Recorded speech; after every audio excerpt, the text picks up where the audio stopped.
This day is brought to you by Progressive Insurance. Do you ever find yourself playing the budgeting game? Well, with the Name Your Price tool from Progressive, you can find options that fit your budget and potentially lower your bills. Try it at Progressive.com. Progressive Casualty Insurance Company and affiliates. Price and coverage match limited by state law. Not available in all states. Hey everyone, Jody here. This weekend is the 50th anniversary of Saturday Night Live. There's a big anniversary reunion show planned. There's been a ton of coverage of this moment and this anniversary. Lots of great stuff looking back at the history of the show. I, for one, have been devouring it. I've really loved it. I love the documentary about music on SNL. There's one about what life is like inside the writer's room over the course of the week. I even watched a 45-minute documentary about the More Cowbell sketch. Loved it. Anyway, last year, we did an episode about SNL and politics, and we figured we'd run it back and get in on the celebration. So here it is. Take a listen. And one last note, in the newsletter this week, we're running a poll asking which is your favorite political sketch in SNL history. So subscribe to the newsletter, vote in the poll. Anyway, here we go. Hello and welcome to This Day in Esoteric Political History from Radiotopia. My name is Jody Avirgan. This day, October 1975, Saturday Night Live debuts, and if we thought we would take a moment to talk about the political impact of SNL, maybe specifically the election impact. This is from spoofs of Carter and Ford to Sarah Palin and Donald Trump. I should introduce the two of you, Nicole Hammer of Vanderbilt and Kellie Carter-Jackson of Wellesley. Hello there. Hello, Jody. Hey there. SNL premieres in 1975. It has political DNA right from the jump, you know, and I think it is a very reasonable lens to sort of view it as a political show in many ways and has a huge political, I mean, I've become convinced that it has a genuine political impact. One interesting sort of part of that DNA is that it was spun off of Laugh-In, and we've talked about it on the show before. Niki, I think you've talked about it, but, you know, Laugh-In was the show where Roger Ailes put Nixon on and had that line. And so kind of from the beginning, you can trace the sort of nexus of comedy and politics, right? I will say I show this in my class as well. And it really is just Richard Nixon popping up and going, "Sock it to me." And people. And then it just slam cuts to the credits. And you're just like, that does not translate. But apparently and yet, it was huge, yes. Right. Who knows? It could have made the margin in a very, very tight election. Trying to sound like the young folks. That's the worst. That's the worst. So bad. But he was kind of making fun of himself in doing that because he was so square. And that's why I think that like SNL is an evolutionary step forward in that kind of political satire. Because when they start, it's not about having the politicians on. It is about openly mocking the politicians. And poor Gerald Ford, who, is kind of the accidental president who's never elected into office, just happens to be president when this debuts and takes it on the chin for the, last year of his presidency. Yeah. But I mean, all throughout SNL, I feel like it's about how good of a sport you can be at being mocked, because everyone goes through the ringer. Everyone is going to have the person that sort of imitates them or gets their cadence down or gets their mannerisms down. And you just kind of have to be a good sport and keep it moving. And, eventually they move on to the next political person or whatever. Yeah. But if you've got a gaffe, if you've got some sort of certainly if you have a scandal, you're going to get covered on SNL. And that's, I think, what people look for. And there is a close relationship from the very beginning between the White House and SNL. So Ford is being made fun of constantly on this show. He invites Chevy Chase, who's one of the big breakout stars of the first season of Saturday Night Live, invites him to the White House to a dinner. And then he shows up, Gerald Ford, the president, shows up on Saturday Night Live.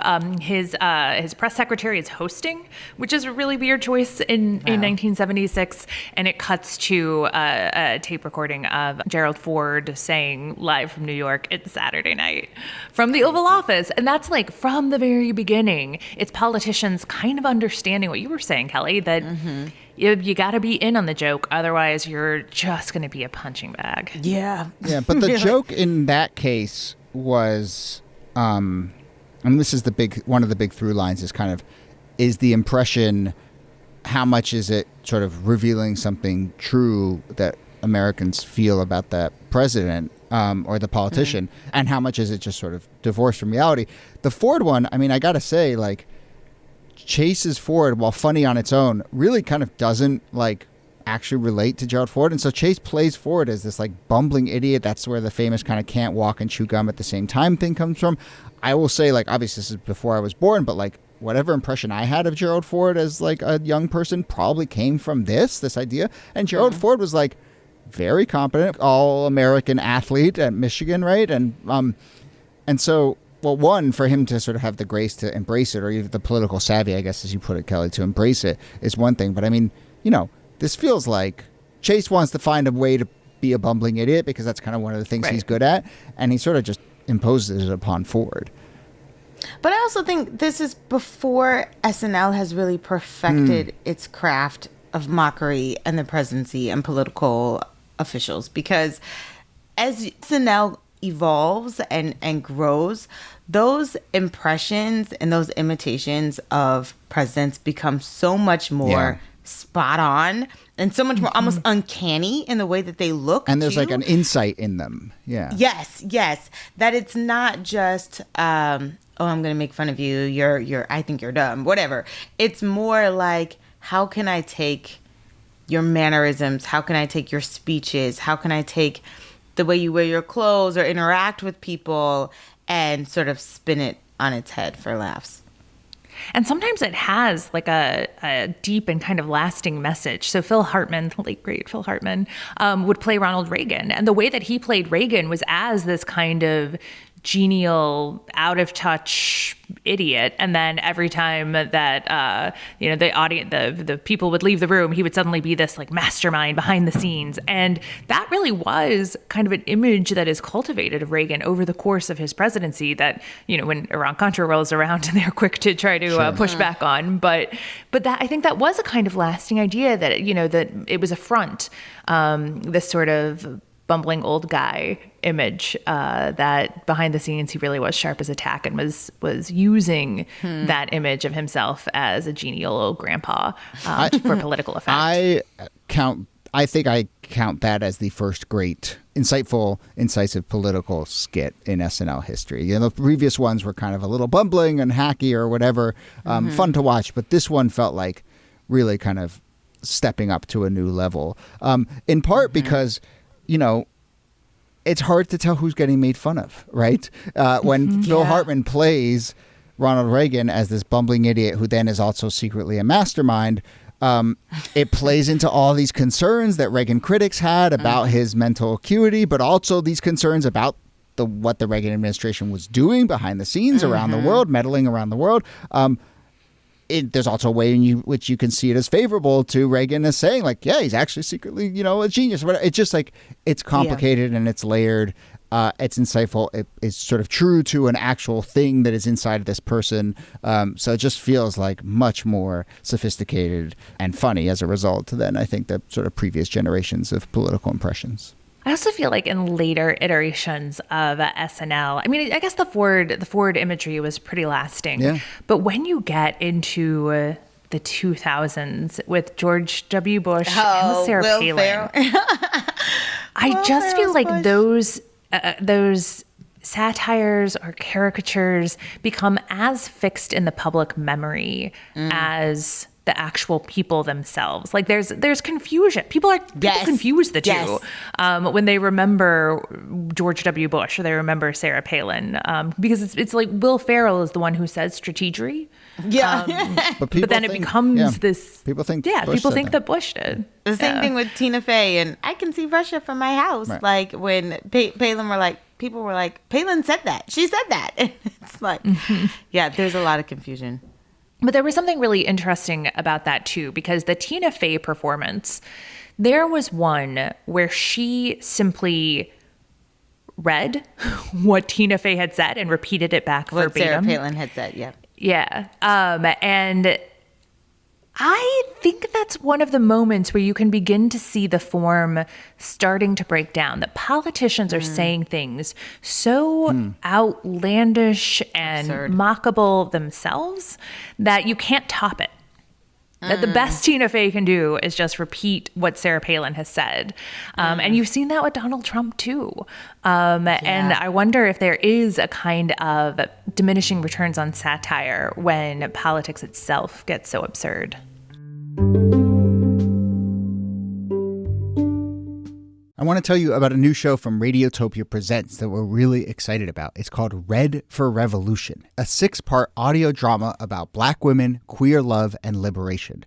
I'll tell you more about it in a second, but look, when we say that Radiotopia is the home for the most ambitious audio work in the world, this is the kind of stuff we mean. An audio drama about love is very different from This Day in Esoteric Political History, but it's very representative of the kind of work that we try and support here at Radiotopia. In Red for Revolution, we meet Jasmine, an 18-year-old who's grappling with her emerging queer identity and first crush, all while trying to mend her relationship with her homophobic mother. Jasmine connects with her grandmother, and we're transported back to 1971. There's jazz music, there's activism, romance, family drama, and fantastic original music. Oh, by the way, the cast includes Loretta Devine, Asipatha Murkison, Danny Glover, and Jennifer Beals. Mix it up, spend some time with this audio drama that won the award for Best Independent Fiction Audio Storytelling at last year's Tribeca Festival. Once again, Radiotopia presents Red for Revolution, wherever you get your podcasts. This day is brought to you by Quince. Now, who doesn't love the good things in life? And even though I enjoy a little luxury, it doesn't mean I can always afford it. But Quince is here to help. Quince has become my go-to for luxury essentials at affordable prices. I know we're all shivering right now, but I'm already thinking about spring and summer and refreshing my wardrobe a bit. So I'm on the Quince website right now looking at some stuff. Oh, another pair of linen pants. I have a pair of those already, but maybe a different color. There's sunglasses here I'm looking at. An organic cotton silk button-down polo sweater. If you see me rocking that this spring, please compliment it. It's very nice looking. And the best part of it all is that Quince items are priced 50 to 80% less than similar brands. You can get 100% Mongolian cashmere sweaters for $50, shorts, t-shirts. You can even get 14-karat gold jewelry. So now's the time. Treat yourself, restock, look good, give yourself the luxury you deserve with Quince. Go to quince.com/thisday for free shipping on your order and 365-day returns. That's QUINCE.com/thisday to get free shipping and 365-day returns. Quince.com/thisday.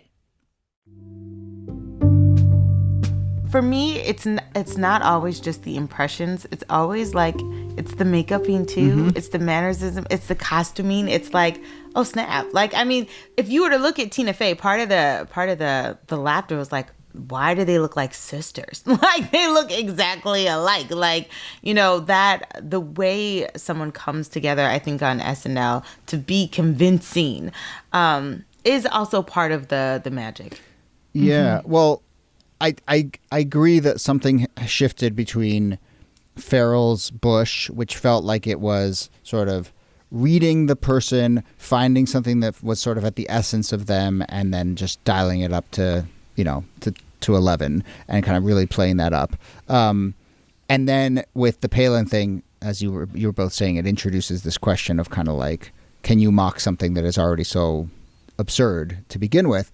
Like, Kellie, I don't know, I'm just thinking about what you just said about how, like, what we really find impressive is just more like you're as close to the reality as possible. You're not finding some sort of hidden thing and dialing it up. You're actually just sort of mimicking reality. But then it just calls into question all these like deeper things of like, well, what's the point, right? If I can just go see Sarah Palin act that way, the real Sarah Palin act that way, why do I need to see the Tina Fey Sarah Palin act that exact same way on TV? There's no like insight there. As much as I liked that impression and as much as impact as I think it had, I'm just kind of, it starts to introduce this question of like, what's the point of this?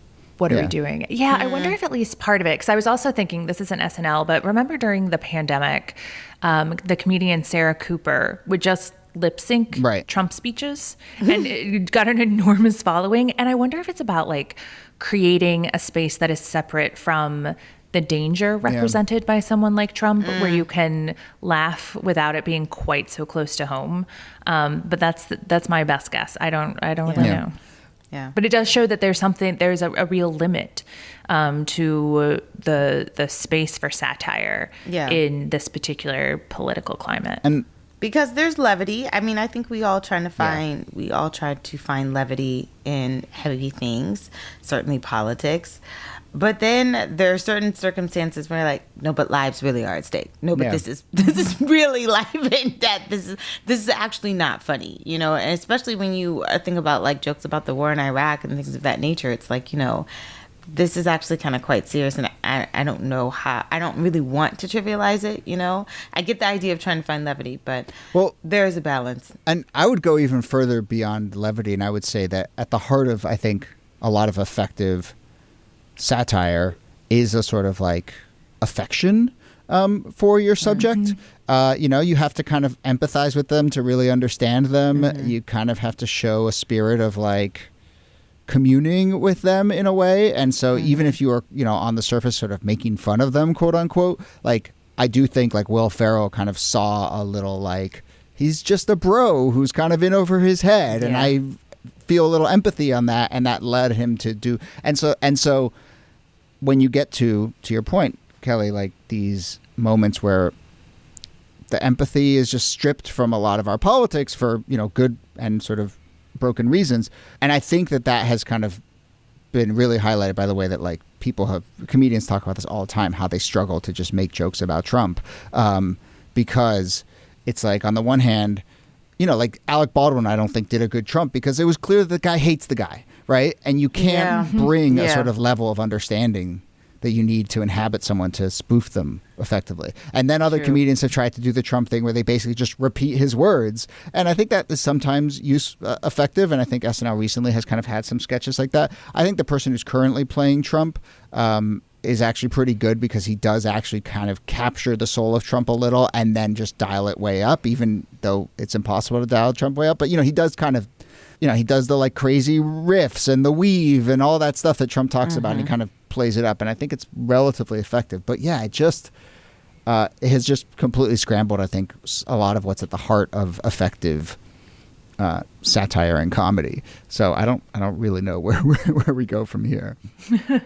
I know. But what's interesting about it is I do think that there's tons of room for comedy and particularly dark humor about our politics, but it may not be in the space of the caricature or the you know, playing the politician themselves, just for the very reason that you're talking about, Jody, that without the empathy, which I think a lot of people don't want to invite, then you just have to find the humor in other spaces. I mean, I kind of feel like, and I know this is a show about SNL, but I feel like Key and Peele did that really well when doing like Obama and Obama's interpreter and how Obama like shakes hands with black people versus white people. Like there was a real authenticity to like how they interpreted Obama and how black people saw Obama and how white people saw Obama. That was hilarious.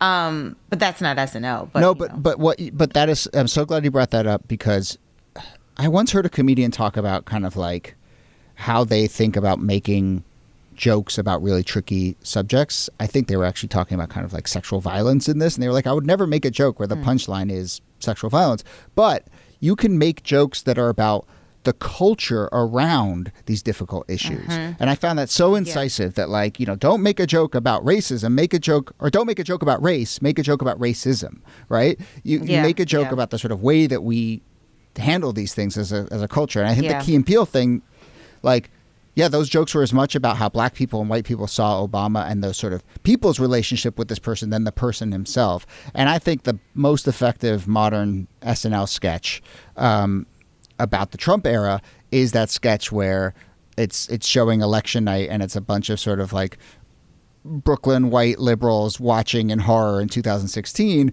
and Chris Rock and Dave Chappelle are sitting there going like, oh, you're surprised to find out that America's a racist country? Like, oh, kind of amazing that like people would reward someone for being a shithead. Huh, who would have thunk, you know? And that was a joke not about Trump and not about Hillary, but that was a joke about the way that we talk about that stuff and the sort of culture around them. And I think that, you know, to my mind is the most effective. The sketch for me that sort of did that, which is sort of not exactly talking about politics, but it's the Black Jeopardy where Tom Hanks is on. Yes. Yeah. No, and he is a Trump supporter, right? But yes. And he's a total Trump sometimes but you see like the lines of commonality between like how black people think and how like poor white people think, and you're like, you have a lot in common. That's true. It's spot on. And I do think that Black Jeopardy one, though, was more laugh out loud funny than the Chappelle and the Rock one. The Chappelle and the Rock one feels like more of a like, oh yeah, that's a good point. Whereas the Black Jeopardy one, I think, had more laughs per minute. Yeah. But I think this sort of have the conversation about the conversation, or make the jokes about the conversation, not about the thing itself, is a really sort of interesting way to navigate these tricky times. So we've kind of done a little review and brought it up to now, but let's like now take a look at a sweep at this basic question of like, do we feel like SNL has had a actual political impact? Politicians blame it. So, for instance, Al Gore, if folks have gone back and watched, I think it was maybe his first presidential debate in 2000, where he's like a little too close to the microphone and it's on all the time. And he's just like deep sighing into it the entire time. And SNL took that and ran with it. And Gore pointed to that and was like, well, look, it's SNL making fun of me is the reason that I lost it. And it's like, dude, you lost by 537 votes. Right. Like, everything's the reason that you lost it. And it's certainly like we were talking about with Ford, it's 50 years later and it has a real staying power. Like there's a real stickiness to it. And so even though it might not, change the outcome of elections, that's a little much to put on it. It certainly infuses politics and shapes political culture in a way that I think has just a real like lasting impact. Yeah. I would say SNL has more of an impact on culture than the political landscape. Because I think in a lot of ways what they're doing is marrying to you sort of what the culture is, what the sentiment is, what the ideas are, what the feelings are of that particular moment. So, that's why some of it doesn't always age well or doesn't always translate, because you're like, that in our current moment, that wouldn't necessarily be But funny. it's kind of just reinforcing the sort of way the river's already flowing. Yeah.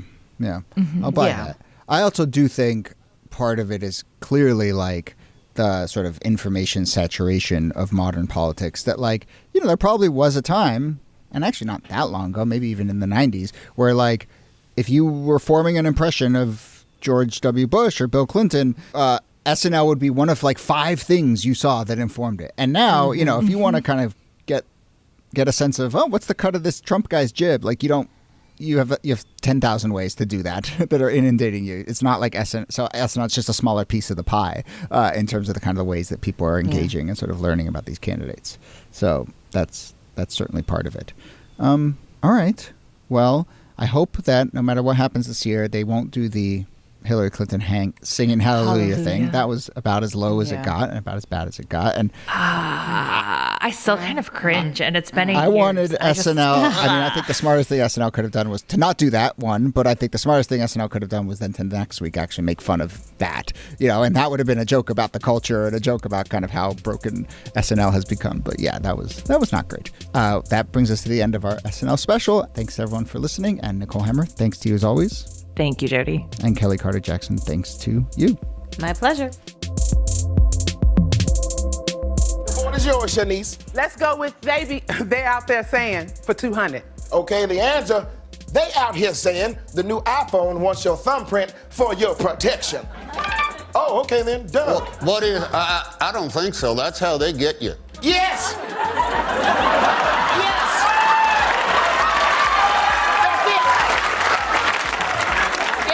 I don't trust that. Me either. No, I read that goes straight to the government. Well, that is not bad, dog.